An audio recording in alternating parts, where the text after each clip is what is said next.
egiten dugu larunbat hontan arratsaldeko 7:30 auzoan zehar egingo den manifestazioan parte hartzera. Mila esker gerturatuagatik eta aurrera Muskerra.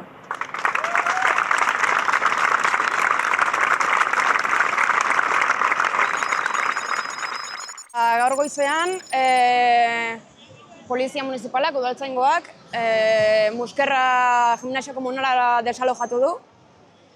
Eta, proiektu hau da proiektu bat geramatzala hilabeteak aurrera ematen. Bertan egiten genuen palestra, aurrera zijoan ja rokodromoa, txikitxoko bat prestatzen ari ginen, eta auzoaren indarra eduki duen proiektu bat izan da hasieratik.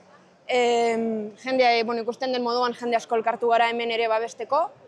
Eta, hau ez dela hemen bukatu, jarraituko dugula, benetan uste dugulago beste bizitza modu bat beharrezkoa dela eta egin daitekeela eta aurrera jarraituko dugula. Larunbatean 7:30 hemen auzoan arratsapean manifestazio bat egingo dugu. Bai, hori da. Deitzen diogu Iruñerria osoari agertzera eta esaten zuena Maite, hau ez da hemen bukatzen, hau izan da auzoan hasi den zerbait eta ez garela makurtuko, ez geldituko, hau proiektu oso handia da, auzo osoa elkartzen du, intergenerazionala, hori, herri boterea pixkat defendatzen eta aurrera jarraituko dugula.